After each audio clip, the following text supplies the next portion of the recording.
Hey guys, it's Jennifer from Live, Laugh, Love to Read. So today I'm going to show you how I make lactose-free, egg-free chocolate pudding. Made with chocolate chips, cornstarch, a little bit of sugar, milk, and my homemade vanilla. So let's get started. Alright guys, so first thing is 2 cups of lactose free. I use 2% milk. You can use whole and it'll be a lot creamier, which I have done, but I usually use 2%. So that's going in our bowl, 2 cups. And then we have 3 cups, not 3 cups guys, 3 tablespoons of just granulated sugar. This only makes 3 little, I think these are pint jars. It's just for me. My husband doesn't eat it. And then 2 heaping tablespoons of cornstarch. And I like heaping because it makes it a little thicker. Almost like, not really a mousse, but like a, thicker than pudding. But not fluffy like mousse. Yeah. So, if you don't like, you want it more like pudding, I would not do the heaping tablespoons of cornstarch. Do more like a little less than that. So, really whisk it good.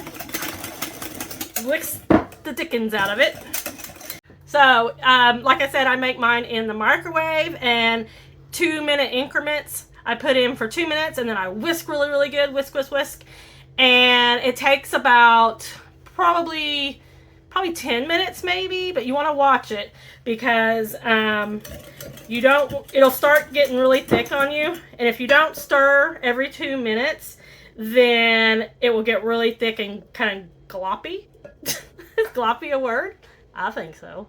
So I'm going to pop it in the microwave and then I'll show you when we're there.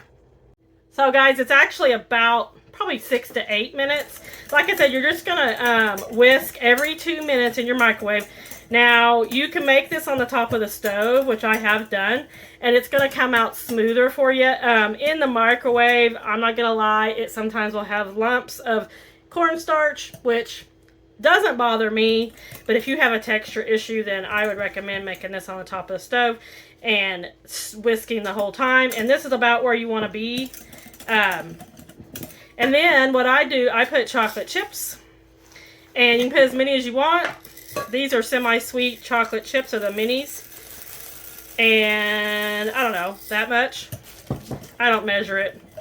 I stir it in and then I look at it and see how chocolatey it is. And that's not very chocolatey, so I'm going to put a little bit more.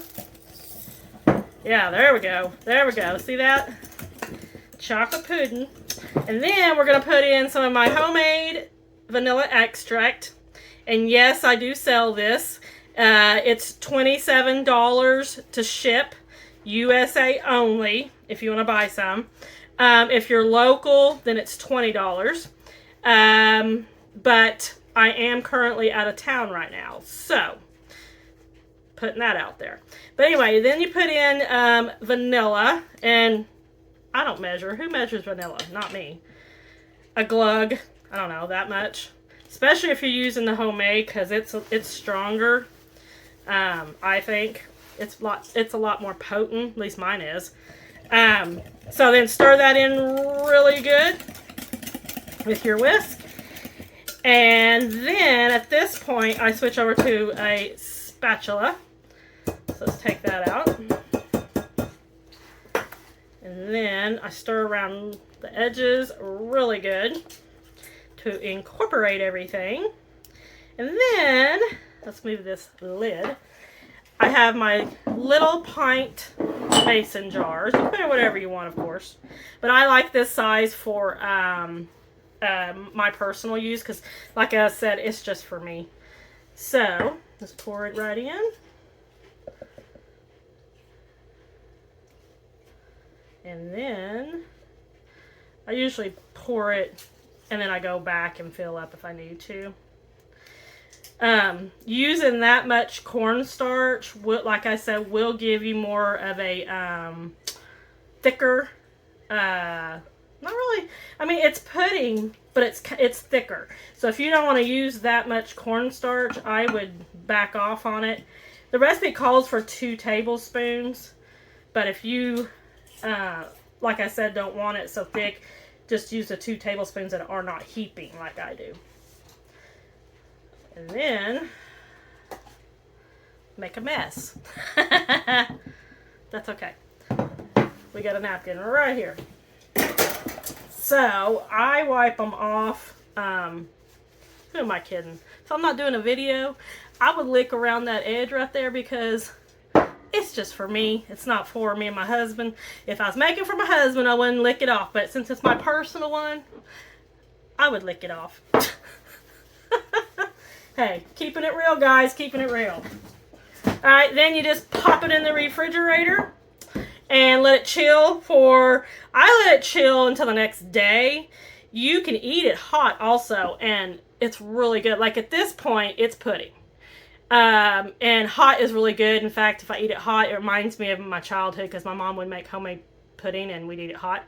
But if you put it in the fridge, I would let it chill at least, I don't know, 6 hours or more. And then you're going to have, if you make it just like I did with the 2 heaping tablespoons of cornstarch, you're going to have this really thick pudding that is like, it's a different texture than regular pudding. It's a thick one. But yeah, after it's been chilled, I'll show you what it looks like. Alright guys, it's the next day and my pudding is ready to eat.